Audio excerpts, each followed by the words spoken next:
Baret pertama ada baret dari Mabesat atau Markas Besar Angkatan Darat yang berwarna hijau dengan lambang bernama Kartika Eka Paksi berbentuk burung Garuda dengan perisai merah putih dan juga bintang yang berada di atas badan Garuda. Lambang ini memiliki arti prajurit tiada tanding seperti sebagaimana harapan seluruh rakyat Indonesia pada Satuan Angkatan Darat. Nah, dari Mabesat ini pembahasan akan dibagi atas Satuan TNI AD, yaitu Satpur atau Satuan Tempur, Satbanpur atau Satuan Bantuan Tempur, dan Satbanmin atau Satuan Bantuan Administrasi. Dalam Satuan Tempur ada Korps Infanteri dengan baret berwarna hijau yang merupakan pasukan terbesar dan menjadi kekuatan tempur utama Angkatan Darat. Di baret pasukan ini terdapat lambang senapan dan juga sangkur yang saling menyilang dengan nama Yuda Wastu Pramuka yang memiliki arti pasukan utama atau pasukan terdepan. Lalu ada baret hijau Kostrad atau Komando Cadangan Strategis Angkatan Darat yang menjadi salah satu pasukan tempur paling depan Angkatan Darat dengan jumlah dan spesifikasi yang dirahasiakan. Dalam baret pasukan ini terdapat lambang Cakra Sapta Agni yang memiliki bentuk senjata cakram dengan 7 api yang berada pada tiap ujung lingkaran senjata. Dalam dunia pewayangan, senjata ini merupakan salah satu senjata yang diyakini bisa mengalahkan semua musuh yang berada di depan senjata tersebut.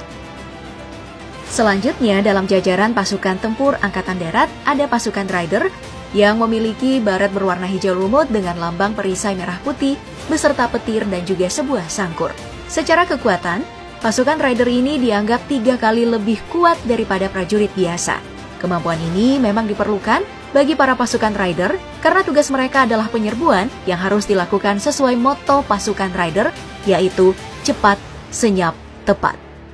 Masih dari pasukan khusus, sekarang kita ada Kopassus atau Komandan Pasukan Khusus yang memiliki baret berwarna merah dengan lambang Tribuana Candraca Satya Dharma yang memiliki arti pasukan setia yang memiliki keahlian bertempur dalam 3 matra, yaitu darat, laut, dan udara. Soal kekuatan, pasukan ini dianggap sebagai salah satu satuan terkuat Indonesia dan bahkan pernah masuk sebagai pasukan khusus terkuat di dunia. Berikutnya ada pasukan kavaleri yang memiliki baret berwarna hitam dengan lambang bernama Tridaya Cakti, berbentuk tank dengan tombak dan pedang yang saling menyilang. Secara arti, lambang ini memiliki arti 3 kekuatan, yaitu kekuatan bergerak, menembak, dan kejut. Selanjutnya ada pasukan armet atau artileri medan dengan baret berwarna coklat. Di baret pasukan ini terdapat lambang Trisandia Yuda yang berbentuk 2 buah meriam dan sebuah amunisi artileri yang melambangkan fungsi utama dari pasukan armet, yaitu menggunakan senjata berat layaknya meriam. Yang terakhir dari Satuan Tempur Angkatan Darat, kita ada pasukan Arhanut atau Artileri Pertahanan Udara yang memiliki baret berwarna coklat dengan lambang Viati Rakca Bala Cakti yang memiliki arti prajurit sakti penjaga angkasa. Oke, sekarang kita masuk ke Satbanpur, yaitu Satuan Bantuan Tempur, dimulai dari Korps Perhubungan dengan baret berwarna hijau yang memiliki lambang Cigra Apta Nirbaya yang berarti cepat, tepat, dan aman. Lambang ini merupakan salah satu identitas penting dari Korps Perhubungan yang merupakan salah satu Satbanpur atau Satuan Bantuan Tempur yang bertanggung jawab dalam menyampaikan dan menjaga informasi sebaik mungkin sesuai dengan arti lambang milik baret mereka. Selanjutnya ada Korps Zeni yang memiliki baret hijau dengan lambang Yuda Karya Satya Bakti yang berarti mengabdi dengan kesetiaan terhadap tugas di masa perang dan di masa damai. Ya, arti ini memang cocok dengan tugas utama dari Korps Zeni, yaitu dengan bidang konstruksi dalam segala bidang, mulai dari bangunan, area latihan, hingga jebakan perang. Lalu ada pasukan penerbat atau penerbang Angkatan Darat dengan baret berwarna hijau dan lambang Wira Amur, yang berarti pahlawan udara. Seperti namanya, Satbanpur yang satu ini memiliki tugas penerbangan dan bertanggung jawab dalam mobilitas udara, pengintaian, dan bahkan melumpuhkan musuh di balik bukit yang menggunakan senjata seperti helikopter dan pesawat tempur. Dan yang terakhir di bagian Angkatan Darat ada Satuan Bantuan Administrasi atau Satbanmin. Dalam satuan ini, pertama kita memiliki pasukan Pomat atau Polisi Militer Angkatan Darat dengan baret berwarna hijau dengan lambang Satya Wira Wicaksana yang berbentuk 2 pistol yang bersilang dalam sebuah segi 5 emas.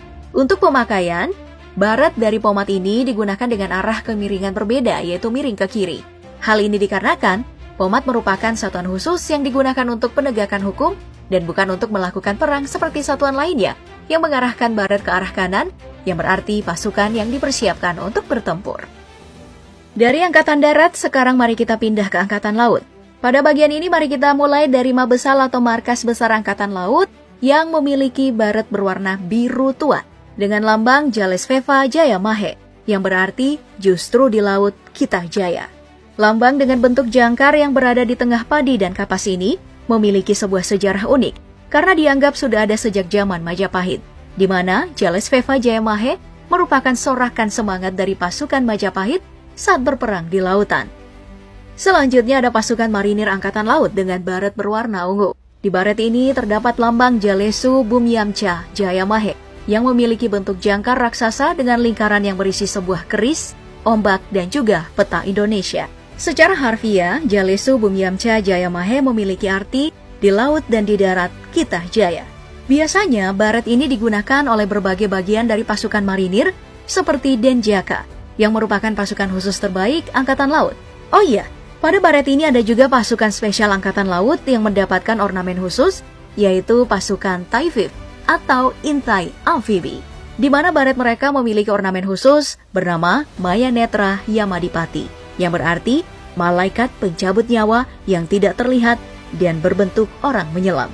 Pada TNI Angkatan Laut, pasukan ini juga mengenal pasukan khusus seperti pasukan operasi kapal selam. Baret yang digunakan adalah baret berwarna hitam dengan lambang Wira Anantarudira, yang memiliki arti tabah sampai akhir. Dari penampakannya, lambang ini memiliki bentuk segi delapan dengan gambar dua hiu dan sebuah jangkar berwarna emas. Selain itu, pasukan khusus lain dari Angkatan Laut ada pasukan penerbal atau penerbang Angkatan Laut dengan baret berwarna biru tua yang memiliki lambang Dharma Calakaca Putra yang berbentuk dua ekor burung saling berhadapan di depan sebuah jangkar dan juga kapal perang. Ada juga pasukan khusus Satuan Selam dengan baret berwarna biru tua, dengan lambang berbentuk sebuah helm penyelam masa lampau, jangkar, dan juga sebuah tombak trisula. Dari segi filosofi, nama dari lambang ini adalah Wicak Wireng Warih, yang memiliki arti bijak dan kesatria dalam misi bawah air. Membahas pasukan khusus Angkatan Laut, kita tentu tidak melupakan Kopaska atau Komandan Pasukan Katak, yang menjadi salah satu pasukan elit Indonesia yang disegani dunia. Mengenai baret, pasukan yang satu ini memiliki baret berwarna merah dengan sebuah lambang unik berbentuk katak yang memegang trisula berlatar sebuah jangkar bersayap. Dalam lambang tersebut ada juga tulisan Tanhana Wigna Tansirna yang merupakan semboyan Kopaska yang memiliki arti tak ada rintangan yang tak bisa dilalui. Dari Satuan Tempur Angkatan Laut, sekarang kita pindah ke satuan lainnya yang bertugas untuk hal-hal yang jauh dari medan perang. Contohnya saja pasukan Hidrosal atau Hydro Oceanographic Center Angkatan Laut yang memiliki baret berwarna biru tua. Fungsi dari satuan ini adalah survei, penelitian, dan pemetaan laut di wilayah Indonesia. Selain pasukan Hidrosal, ada juga pasukan Pomal atau Polisi Militer Angkatan Laut yang memiliki baret berwarna biru dengan lambang Witsna Wira Widayaka, yang artinya penegak hukum yang kesatria, arif, dan bijaksana. Dari segi bentuk, lambang dari baret Pomal ini adalah jangkar dan juga dua buah revolver yang disilangkan atau bersilangan. Seperti Pom AD dan Pom AL, ini juga menggunakan baret miring ke kiri.